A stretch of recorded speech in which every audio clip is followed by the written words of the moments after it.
Hello everyone. तो जैसा कि पिछले एपिसोड में हमने देखा था कि योन मू योंग से पूछता है कि तुम तो मर गए थे तो फिर तुम जिंदा कैसे हो गए। उसके बाद वो मू योंग को हक कर लेता है, लेकिन अचानक उसे गुस्सा आ जाता है और वो कहता है कि वो मास्क मैन तुम ही हो ना। उसके बाद उन दोनों की फाइट शुरू हो जाती है। वहीं हम होंगजू को देखते हैं, वो जेयू से कहती है कि तुम चीफ ऑफिसर पर पूरी नज़र रखना। जब होंगजू बाहर आकर देखती है तो वो देखती है योन और मू योंग के बीच ज़बरदस्त फाइट हो रही है। होंगजू योन के पेट में अपनी तलवार घुसा देती है और जिससे कि योन बहुत ज़्यादा जख्मी हो जाता है। और वह योन से कहती है कि तुम रियल योन नहीं हो, तुम इस टाइम पीरियड से बिलोंग नहीं करते। उसके बाद होंगजू मू योंग से कहती है कि टेल्यूपा अगर एक बार किसी को मार दे तो वो उसे जिंदा नहीं करती, तो तुम कैसे जिंदा हो गई। मू योंग कहता है कि ये तो मैं भी जानना चाहता हूँ कि मुझे किसने जगाया है, क्योंकि अभी ना तो मैं जिंदा हूँ और ना ही मरा हुआ हूँ। उसके बाद होंगजू उनसे पूछती है कि जिस दिन माउंटेन गॉड को चूज किया गया था कि उस दिन क्या हुआ था। योन कहता है कि मैंने मू योंग के बड़े भाई को मार दिया था। और योन उसे कहता है कि मैं इस पीरियड में ऐसे मरना नहीं चाहता, मैं वापस जाना चाहता हूँ। तो होंगजू मू योंग से कहती है कि अब तुम ही योन को बचा सकते हो। नेक्स्ट सीन में हम रैंग और योही को देखते हैं जो एक साथ डिनर कर रहे थे। योही रैंग से कहती है कि अभी मेरी 5 विशेस और है जो तुमने पूरी करनी है। उसके बाद दोनों घर चले जाते हैं। दूसरी तरफ चीफ ऑफिसर अपने आदमी अकीरा से कहता है, क्या तुम्हारी ऐसी हालत 9 टेल्ड फॉक्स ने की है। तो वो कहता है कि होंगजू भी उसी में शामिल है। चीफ ऑफिसर उसे कहता है कि अपने आदमियों से कहो गोल्ड माइन ढूंढने का काम जल्द से जल्द खत्म करे, और मुझे लगता है कि जोसन में बहुत सारे डायमंड हैं जिन्हें हम यूज कर सकते हैं। फिर हम जेयू को देखते हैं, उसे एक आदमी कहता है कि जितने भी लोगों को उन्होंने बंदी बनाया है वो इंसान नहीं बल्कि डायमंड है।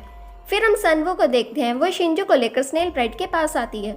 वो सब मिलकर एक इंडिपेंडेंस मूवमेंट पर काम कर रहे होते हैं, और जिस क्लॉथ शॉप पर योही काम करती है स्नेल ब्राइट उस शॉप की ऑनर है। वो सब एक जगह पर बॉम्ब फेंकने की प्लानिंग कर रहे थे, लेकिन सनवो कहती है कि हम ये तब तक नहीं कर सकते जब तक हमें मंचूरिया से ऑर्डर नहीं मिलते। फिर सीन शिफ्ट होता है और हम देखते हैं मू योंग अपनी पावर से योन को ठीक कर देता है। तो होंगजू से पूछती है कि तुमने योन को ठीक क्यों किया। मू योंग कहता है क्योंकि योन को इस टाइम पीरियड में मैं ही लेकर आया हूँ। उसके बाद मू योंग वहाँ से चला जाता है। उसके बाद होंगजू योन से कहती है कि भले ही तुम पास से हो या फिर फ्यूचर से, पर मैं तुम्हें और मू योंग को प्रोटेक्ट करने की पूरी कोशिश करूंगी। फिर हम योंगो की गिसैंग्स को देखते हैं जो आपस में बात कर रही होती है कि आज यहाँ पर न्यू गिसैंग्स आने वाली है। फिर हम देखते हैं किंग ऑफ हेल ने मू योंग को जो पोटली दी थी, मू योंग ने उसे म्योंगो की छत पर रख दिया था। और तभी हम पास्ट का सीन देखते हैं, किंग ऑफ हेल मू योंग को पोटली देते हुए उसके कान में कुछ बोलता है। तो ये सुनकर मू योंग कहता है ऐसा कैसे हो सकता है। उसके बाद सीन प्रेजेंट में शिफ्ट होता है और म्यू योंग खुद से ही कहता है कि यहाँ पर एक न्यू गेस्ट आने वाला है और एक डेंजरस गेम शुरू होने वाली है जिसमें योन तुम मेरा मोहरा बनोगे। और हम देखते हैं कि म्योंगोक में गिसैंग्स आ जाती है, लेकिन वो 6 की जगह 7 होती है। दूसरी तरफ हम टेल्यूपा और उसके हस्बैंड को देखते हैं जो आपस में बात कर रहे थे। तभी उन्हें अपने घर के बाहर से शोर सुनाई देता है। टेल्यूपा का हस्बैंड बाहर जाकर देखता है तो कुछ लोग टेल्यूपा से मिलने के लिए हंगामा कर रहे होते हैं और वो कहते हैं किसी ने हमारे जंगलों को तहस नहस कर दिया, बहुत से गोट गायब हो गए हैं और हमें नहीं पता कि वो जिंदा भी है या नहीं। तभी शोर सुनकर टेल्यूपा भी बाहर आ जाती है और हम देखते हैं कि योन को होश आ जाता है और होंगजू से बताती है कि म्यू योंग ने उसे ठीक किया है। वहीं म्यू योंग शिंजू और रैंग के साथ बैठा हुआ था तो शिंजू म्यू योंग से कहता है कि मैंने तुम्हारे बारे में सुना है कि तुमने बिना राक्षसों को मारे माउंटेन गॉड का एग्जाम पास कर दिया। तभी वहाँ पर योन आता है और वो म्यू योंग से कहता है मैं तुम्हारे साथ बात करना चाहता हूँ। उसके बाद योन म्यू योंग को गार्डन स्टोन और गोल्डन रूलर दिखाता है और पूछता है कि तुम्हें इनमें से क्या चाहिए। तो म्यू योंग कहता है कि मुझे इनमें से कुछ नहीं चाहिए। नेक्स्ट सीन में हम योन, होंगजू और म्यू योंग को देखते हैं जो साथ में मूवी देखने के लिए आए थे और थिएटर में पॉपकॉर्न को लेकर योन और होंगजू के बीच बहस हो जाती है। ये तीनों बिल्कुल बेस्ट फ्रेंड की तरह लग रहे थे। मूवी देखने के बाद जब वो घर आ रहे थे तो रास्ते में बारिश हो जाती है। म्यू योंग होंगजू को बारिश से बचाने के लिए अपना कोट दे देता है, तभी योन भी वहाँ आ जाता है और वो तीनों उस कोट को शेयर करते हुए वहाँ से चले जाते हैं। फिर सीन शिफ्ट होता है और हम सनवू को म्योंगो की गिसैंग्स को पढ़ाते हुए देखते हैं, लेकिन अचानक लाइट चली जाती है तो गिसैंग सनवू को कहती है कि जब तक लाइट नहीं आती तब तक हम गोस्ट कॉर्नर गेम खेलते हैं जो कि बहुत इंटरेस्टिंग है। उसके बाद वो उस गेम को खेलने लगते हैं। उस गेम का रूल था कि कोई भी बीच में नहीं बोलेगा और गेम खेलते खेलते सनवू नोटिस करती है कि उस रूम में 5 लोग हैं जबकि पहले वहाँ पर सिर्फ 4 लोग थे। तभी सनवू जोर से चिल्लाती है और कहती है कि यहाँ पर कोई और भी है। तभी वहाँ रखी कैंडल्स बुझ जाती है। उसके बाद जब वो कैंडल जलाते हैं तो वो देखते हैं सनवू वहाँ से गायब हो गई थी। ये देखकर वो सब गिसैंग्स बहुत डर जाती है। वहीं हम योन, म्यू योंग और होंगजू को देखते हैं जो साथ में ड्रिंक कर रहे थे। योन होंगजू के लिए और ड्रिंक लेने जाता है तो होंगजू म्यू योंग से पूछती है कि तुम फ्यूचर में किस तरह से जी रहे हो। तभी हमें दिखाया जाता है कि फ्यूचर में म्यू योंग बहुत ज़्यादा अकेला होता है, लेकिन वो होंगजू से कहता है कि मैं फ्यूचर में बहुत अच्छी लाइफ जी रहा हूँ। वहीं हम देखते हैं सनवू एक डार्क रूम में पहुंच जाती है। वहाँ कुछ लोग होते हैं जो कि मर गए थे। सनवू वहाँ से बाहर निकलने की कोशिश करती है, तभी वो लोग जिंदा हो जाते हैं और सनवू की ओर बढ़ने लगते हैं। दूसरी तरफ गिसेंग्स होंगजू को इस इंसिडेंट्स के बारे में सब कुछ बता देती है। तो होंगजू कहती है, तुम लोग ऐसी गलती कैसे कर सकते हो, तुम सब अपने कमरे में जाओ, बाकी सब मैं देख लूंगी। फिर हम म्यू योंग को देखते हैं जो उसी रेड पोटली को देख रहा था और ये सब उसी पोटली की वजह से हो रहा था। म्यू योंग सोचता है कि आखिर वो घोस्ट एक इंसान को अपने साथ क्यों लेकर गया। फिर हम देखते हैं वो सब घोस्ट गेम खेलने का डिसाइड करते हैं, लेकिन म्यू योंग इसके अगेंस्ट होता है। तो होंगजू कहती है हमारे पास इसके अलावा कोई और ऑप्शन नहीं है। उसके बाद वो सब गेम खेलना स्टार्ट कर देते हैं। वो चारों गेम खेल रहे होते हैं, तभी उन्हें अपने रूम के बाहर कोई दिखाई देता है। योन उस पर अटैक करने लगता है, लेकिन वो रैंग होता है। उसके बाद जब शिंजू रूम की लाइट ऑन करता है तो वहाँ से होंगजू गायब हो गई थी। वहीं हम गिसेंग्स को देखते हैं जो भूत से बचने के लिए अपने चारों ओर नमक की एक लेयर बना देते हैं। फिर हम म्यू योंग को देखते हैं जो होंगजू के गायब होने से बहुत परेशान हो जाता है। उसके बाद योन और म्यू योंग देखते हैं कि नमक की लेयर काली हो गई थी। तो योन कहता है कि वो कोई भूत नहीं है बल्कि एक डेमन है। उसके बाद योन उन गिसेंग से कहता है कि तुम इस रूम से बाहर मत निकलना।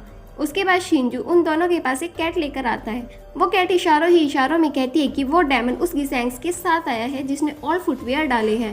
कैट उन्हें बताती है कि वो जैंगसन बियोम है। ये सुनकर योन और म्यू योंग दोनों शॉक हो जाते हैं। योन कहता है कि वो तो बहुत अच्छी मिमिक्री करता है। उसके बाद योन और म्यू योंग उसे ढूंढने के लिए चले जाते हैं। फिर mu Yong king of hell के पास आकर कहता है कि हमें ये डील कैंसिल कर देनी चाहिए। किंग ऑफ हेल कहता है कि एक बार हमने जो डील कर दी वो वापस नहीं लेते। तो म्यू योंग कहते हैं कि प्लीज़ मुझे होंगजू को बचाने का कोई रास्ता बताओ। तो किंग ऑफ हेल कहता है कि वो ऐसी जगह है जहाँ पर टेल्यूपा भी नहीं देख सकती, वो जगह खतरे से खाली नहीं है। तो म्यू योंग वहाँ से चला जाता है। दूसरी तरफ लुटेरा एक लेडी को योन और रैंग के पास लेकर आता है और कहता है कि इकलौती ऐसी है जो सन बियोम के कब्जे से बचकर वापस आई है। योन उसे पूछता है कि तुम वहाँ से जिंदा कैसे आई। तो वो लेडी कहती है कि मैंने बस एक कैट को फॉलो किया था, वो सिर्फ लड़कियों को ही लेकर जाता है और वो सारी लड़कियां उसकी वाइफ है। फिर हम योन और शिंजू को देखते हैं, उनके पास एक कैट होती है। तभी वहाँ पर म्यू योंग आता है और वो कहता है कि तुम इस कैट का क्या करोगे। तो योन कहता है कि ये कैट उस डेमन को पकड़ने में हमारी हेल्प करेगी। म्यू योंग उन्हें कुछ वेपन देता है और कहता है कि ये भी हमारी काफ़ी हेल्प कर सकते हैं। योन कहता है आज रात को हम होंगजू को बचाने के लिए जाएंगे। वहीं हम रैंग और योन को देखते हैं। रैंग योन से कहता है कि तुम्हें वहाँ नहीं जाना चाहिए, तुम वहाँ म्यू योंग को भेज दो। तो योन कहता है कि मैं ऐसा नहीं कर सकता, और जब से मैं म्यू योंग से मिला हूँ उसके बाद से ही सन बियोम वाला इंसिडेंट शुरू हुआ है, कुछ तो गड़बड़ है।